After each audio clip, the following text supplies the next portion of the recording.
Hello, everyone. This is Chala, Dincoy, CEO and founder of The Repositioning Expert, coming to you with another edition of my podcast, Naked Marketing, where business owners get honest and authentic and literally, well, not literally, but figuratively naked about their mistakes. And they come clean with a confessional about their most expensive marketing mistakes. Today, my guest is Kelly Gratz, with the German last name that I love pronouncing because Chala Dincoy is so hard to do. Welcome, Kelly. Thank you. Thank you. It's a pleasure being on. Thank you. So tell us what you do and who you help. So I am the CEO of a company called G2O, which is based in Dublin, Ohio. And we are a kind of a unique organization that has, we focus in on mainly, I'm going to say, a technology consulting firm. But what makes us unique is we have experience, technology, and data. So when you start to think about helping customers, it's so much more than just enabling through technology. It's about thinking about where your customer is and where do they want to be and how do we pull that through from front to back. So that's great. And you know that I worked for 18 years for Pepsi, Pizza Hut, Frito-Lay. So I would have loved you back. Yeah.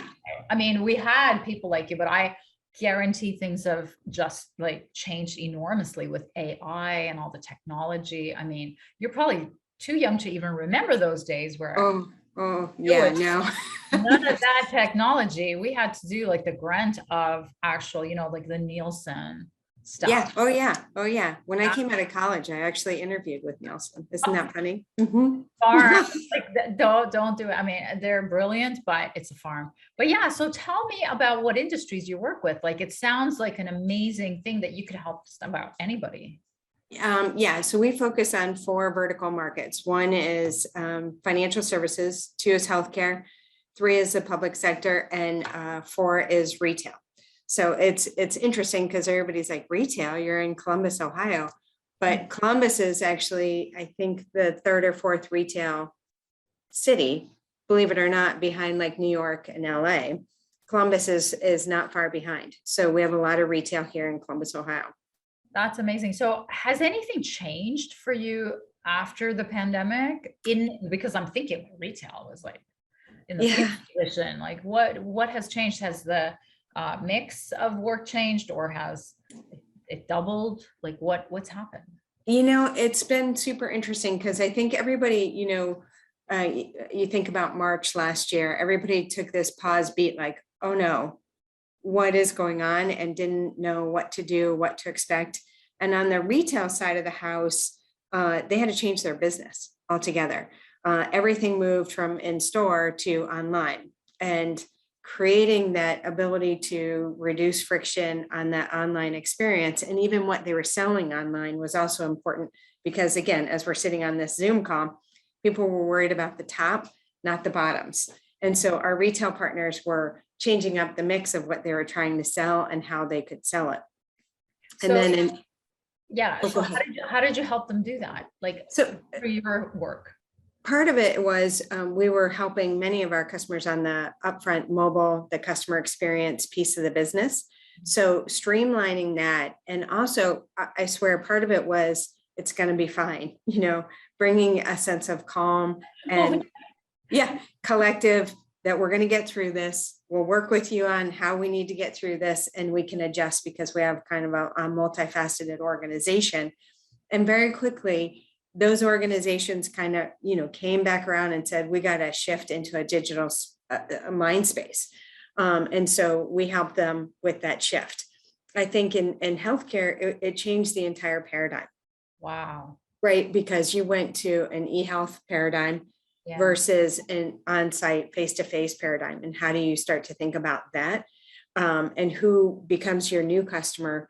And how do you connect the patient with the doctor in an environment that becomes very uncomfortable, and how do you make it comfortable? So each one of the segments, and then the financial services segment, they were going through, you had the PPP, you had the CARES Act. How are they going to manage all of that, all of those submissions and so forth? So we started to think differently about how we could help them and how we could prepackage some ideas based on everything that was coming out of the federal government, to be honest with you, and how they could anticipate it and we could support it in a really meaningful way. Instead of waiting for them to ask us how they could help, we actually jumped in and gave them some concepts to react to, which again was this very calming, you're thinking about my business, you're helping me get through this. It may not be 100% perfect, but you know, as you're editing, it's so much easier to edit than it is to create it from scratch. I love And then oddly, the last segment, our public sector, so we work with the state of Ohio, you know, they were implementing with another organization, a new unemployment system. So there was a whole bunch of stuff that happened there that wasn't super positive, but we work with the organization that actually helps people find jobs. So again, right. So when you start to think about that March, April, May timeframe, there was just a tremendous amount of people losing their jobs because of COVID. And so we were helping the organization kind of coordinate, how do you go find new jobs, and making sure that was up and running and being really seamless. So each one of our segments was very busy. Good for you. Now, in the furor of that, and it sounds like what you did was you upsold, cross-sold new opportunities into existing clients based on, you know, thought leadership, partnership, trusted, you know, advisorship. What have you done, or do you do any new business development? Yeah. So what I would say is in 20, it was hard to do new business outside of our existing clients because you couldn't meet with anybody. So most, if I, you know, being very reflective on it, I think most of our customers stayed with their current providers because they had the relationship already in place. This year, though, it's kind of a shift in business a little bit because we had customers that changed jobs, the great resignation. Great resignation, yeah. So we had started to, you know, hook into some of those customers that were changing jobs, bringing up different environments and so forth. So that's really where we started to focus in on and expanding some of the relationships there. That's really great. I mean, one of the things that's emerged post-pandemic in the marketing, B2B marketing, is that, and they say it's has a 97% higher ROI than any other marketing tactic, and it's called ABM, which is the account-based marketing, which is what you're talking about. You're like, go after them, single them out, you know, single-minded focus on them and their pain. So brilliant stuff. Yeah. Great. Well, and when you know, it's so much easier to go in with a trusted relationship than form a brand new one, right out of the blue, unless you have a point of view that's beneficial to them, that's on target. So over the course of, you know, the last 24 months, we've dove into these vertical markets to be able to bring some of that insight to customers versus just being a resource, if you will, to them when and if they want it. So instead, we really focused in on how do we build up that industry expertise to be valuable to our customers. That's perfect, because I mean, that is what thought leadership is. It is leading instead of being, you know, sought out. It's you choose and you move instead of being just waiting for people to refer you or word of mouth. So how do you position yourself? I know you do like the whole customer journey.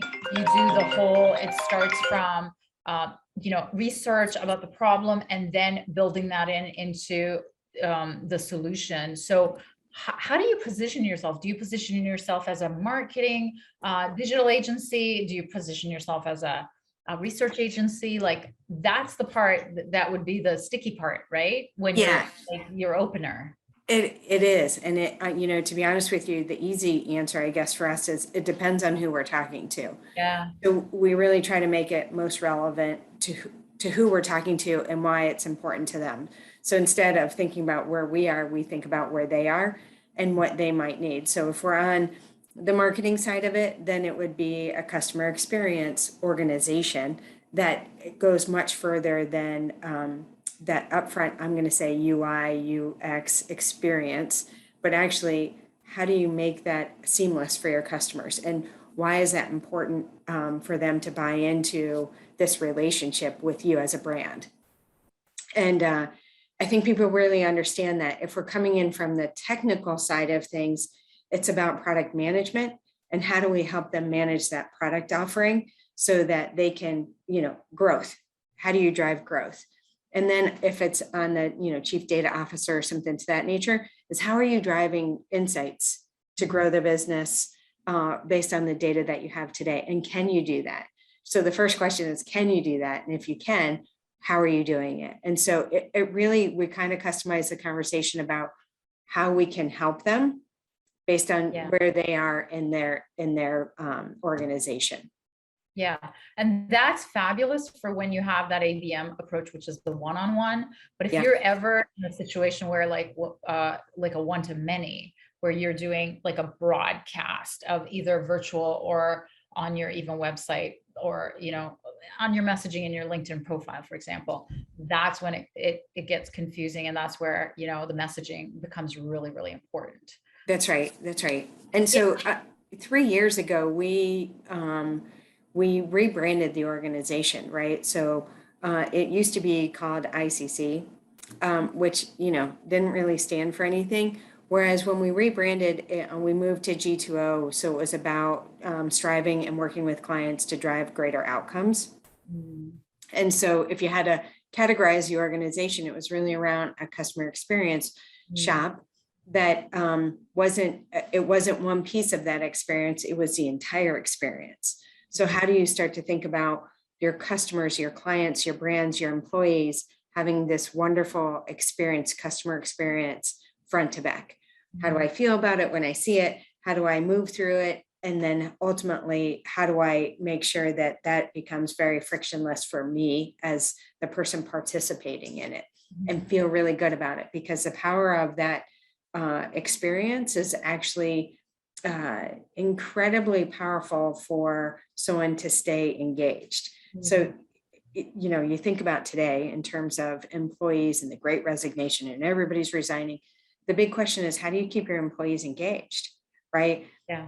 How do you keep your customers engaged? How do you keep, those relationships going seamlessly?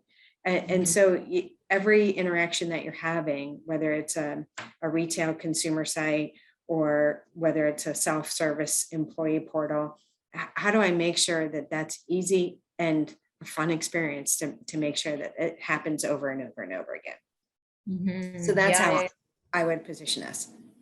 Yeah, no, I mean, my brain's constantly working, on anybody who owns a business, and I'm talking to them, and I do so many of these, but my brain always goes to micro niching and micro niching to one tiny point of that whole journey that you talked about, and then owning that micro niche and making it like really big. So yeah, that's where my mind goes to, but I totally get what you do.